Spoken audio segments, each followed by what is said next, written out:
Fala, meu povo do Dominantes Online, tudo bem com vocês? Então vamos lá, olha só.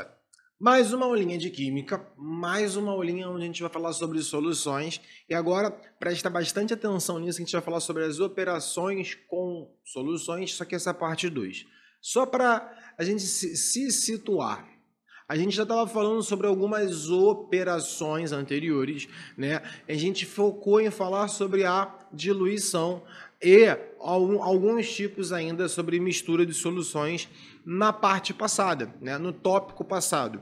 Né? A aula de diluição, quando a gente fala sobre diluição, a gente fala sobre a adição de água a uma solução que diminui a concentração. Quando a gente falou sobre mistura de soluções, a gente focou em falar no outro sobre mistura do mesmo soluto. Agora, mais uma vez, agora a gente vai falar sobre solutos diferentes. E o que acontece com solutos diferentes? Tem duas possibilidades também. Esses solutos não interferirem um no outro ou esses solutos reagirem. Então a gente tem o seguinte: não acontece nada, e aí eu vou mostrar como é que a gente calcula, porque se não acontece nada, se um soluto não interfere no outro soluto, o que você tem é apenas uma diluição, né? De certa forma é isso que acontece. Agora, quando esses solutos se interagem, né, para a formação de um novo, você tem a formação de um novo composto. Né? Então, você tem uma reação química. Vamos ver caso a caso. Né? Primeiro, quando não ocorre reação química. Então, quando tem dois solutos diferentes, eles não atrapalham. Como é que eu funciono? Você poderia usar fórmulas aqui, mas eu nem gosto, sendo sincero com vocês. Geralmente, isso acontece quando você tem uma solução de íons. Você tem dois sais ou dois compostos iônicos dissolvidos em solução aquosa, e aí você pede a concentração de cada íon. Um exemplo que já está aqui para isso é aqui, ó. Eu quero a molaridade do sódio mais, do potássio mais e do cloreto. A partir de uma solução que foi formada com 100 ml de uma solução aquosa de cloreto de sódio mais 100 ml de uma solução aquosa de cloreto de potássio. E aí você tem que entender que cada caso é um caso. Como assim, Bruno? Primeiro, a gente vai falar sobre esse tipo de operação, a gente sempre vai trabalhar na concentração de molar. Se não tiver, a gente vai ter que converter para ela. Segundo, vamos lá. O que eu tenho? Eu tenho uma solução, vamos pensar em cada caso aqui. Ó. No caso da concentração de Na+, tá? Da onde eu tenho ele? Eu tenho duas soluções. Eu tenho uma que tem 100 ml que contém o cloreto de sódio e a outra que tem 100 ml que contém, mas não contém o sódio, contém só o cloreto de potássio. Isso vai interferir na sua concentração? Vai, mas não só pela questão de um volume. Então, inicialmente, no início, a concentração de cloreto de sódio é de 0,1 mol por litro. Por que eu posso afirmar isso? Porque a concentração de cloreto de sódio é NaCl. Se a concentração de cloreto de sódio era 0,1, a concentração de sódio era de 0,1. Ok. E o que aconteceu? Com a adição da solução de cloreto de potássio, ocorreu uma diluição dessa solução. O que vai acontecer? A concentração inicial, o volume inicial, é igual à concentração final, volume final, assim como a gente viu na aula passada. Né? Nesse caso, a concentração, eu só vou substituir o termo por M, de molaridade, para não ficar confuso para vocês. Tá? Molaridade. A molaridade no começo dele era 0,1, vezes o volume, que era 100 ml, que eu vou colocar em mililitro mesmo, 100, é igual a molaridade final vezes o volume 200. O que aconteceu é que você dobrou o volume, então a molaridade desse caso vai ser igual a metade do valor, 0,5 mols por litro. Então, para o caso do sódio, o que ocorreu foi uma diluição. E se você pegar a mesma ideia para o potássio, também é a mesma coisa. Eu não vou efetuar a conta, mas o potássio não está presente na primeira solução, mas está presente na segunda. Como os dados numéricos são os mesmos, se você efetuar o cálculo para o potássio, você vai encontrar que a concentração do potássio no final do processo vai ser igual a 0,05 mols por litro. A única que vai ser diferente é a do cloreto, porque ambas as soluções têm cloreto. E aí é uma adição de soluções diferentes. Acaba que a resposta é muito automática, mas eu já vou falar sobre ela, mas no caso, o que você deveria falar do cloreto? Né? Eu botei uma folhinha em branco para a gente calcular o do cloreto aqui, porque eu sabia que ia ficar poluído aquele. No caso do cloreto, o cloreto é uma mistura do mesmo soluto nesse caso. Do íon cloreto está presente nas duas soluções. E aí como é que fica? No caso do íon cloreto, como é que tu encontra? A concentração dele no início, na primeira, que é 0,1, vezes o volume, que é 100, mais,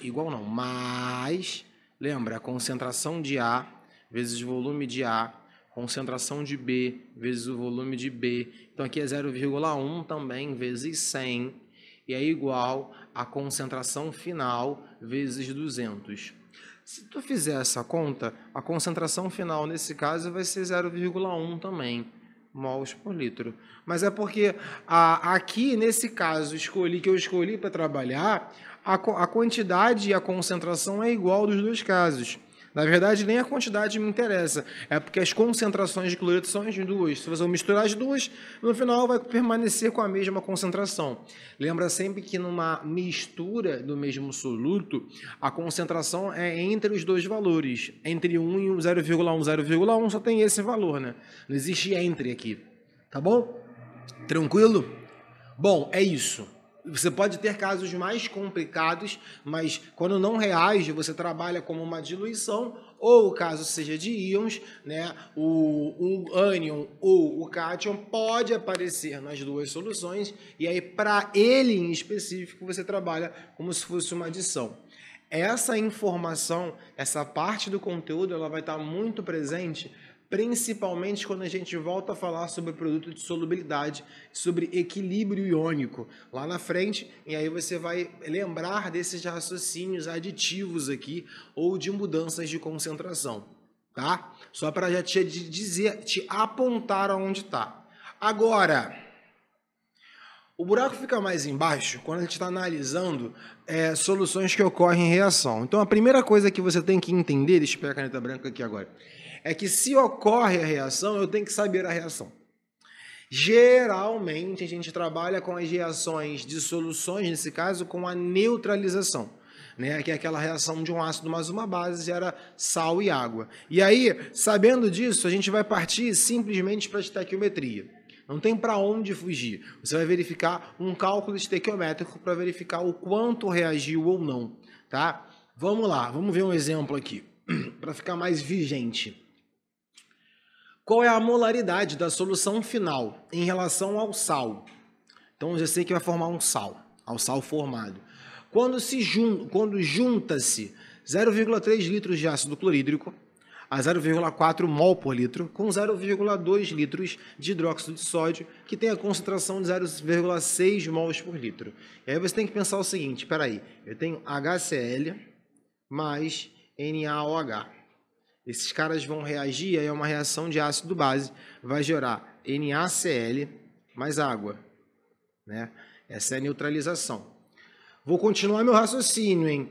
Eu preciso saber o seguinte, eu tenho uma quantidade dele e uma quantidade de NaOH. O que eu quero é que ele será produzido ao final uma quantidade de NaCl. Lembrando que o volume final disso vai ser meio litro. Eu já sei, eu não sou malandro, porque já sei que eu vou somar esses volumes, que o volume final, aonde vai estar contido o NaCl, é meio litro.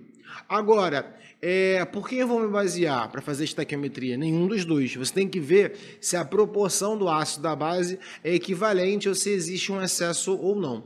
Para isso, você precisa determinar o número de mols do ácido, assim como você precisa determinar o número de mols da base. O número de mols do ácido, como é que você encontra o número de mols? O número de mols é só você pegar a molaridade e multiplicar pelo volume. Porque a molaridade é o número de mols sobre o volume. Entendeu a minha sacada? Tá, espero que sim. Então, olha só, se para determinar o número de mols eu só multiplicar um pelo outro, eu venho aqui e faço, olha, 0,4 vezes 0,3. 4 vezes 3 é igual a 12, então isso é 0,12 mols do ácido. Faço a mesma conta para a base. O número da base vai ser molaridade vezes volume. O número da base, então, vai ser 0,6. Estava procurando o número aqui, 0,6 vezes 0,2. Olha que lindo, o número bateu. Acontece sempre? Não. Ah, Bruno, tu escolheu um caso fácil. Lógico, eu que escolhi, né? Eu vou escolher um caso fácil para fazer. Mas olha só, presta atenção. Primeiro, eu preciso me preocupar com a estequiometria, que é 1 para 1. Se não fosse 1 para 1, eu teria que pensar nesse caso, né? Que é um ácido reagindo com uma base. Se não fosse 1 para 2, eu tenho que ver qual é o consumo em cada um para ver quem é excesso ou não. Aqui eu já posso afirmar que nessa reação não ocorre excesso. Ocorre a neutralização total. A quantidade de ácido é neutralizado pela quantidade da base, porque ambos estão em mesma quantidade, 0,12. E eu também posso afirmar que a quantidade de sal formado é 0,12 mols. Beleza? 0,12 mols em meio litro. Aí, filho, é só você colocar aqui, ó, se o número de mols. Deixa eu botar aqui de novo. Se o número de mols, pegar aqui, ó. Se o número de mols é igual a 0,12 mols gerados de NaCl pela estequiometria, se o volume é meio litro, porque é o somatório dos dois volumes dados, que são 0,3 e 0,2, é só você determinar que a molaridade é o número de mols sobre o volume, ou faz por regra de 3. 0,12 sobre 0,5, isso equivale a 0,24 mols por litro de NaCl. Pô, Bruno, deu menor do que os dois. Claro, porque acaba que depois de reagir, né, formando estequiometricamente um produto, por mais que o número de mols seja o mesmo, o volume produzido é maior. Se é um volume produzido maior, acaba que reduz a concentração. Pode acontecer também de uma questão te perguntar se ela ficará ácida ou ficará básica, ou se irá ocorrer a neutralização total. Para isso, você teria que ver se sobrou alguém, tá bom? Para não ter problema. Com isso, a gente fecha todos os casos de operação. Agora é só colocar a mão na massa para treinar e conseguir resolver essas questõezinhas que trabalham com essa relação e com essa didática. Tá? Fui, até um próximo conteúdo, até uma próxima aula. Beijo grande, tchau!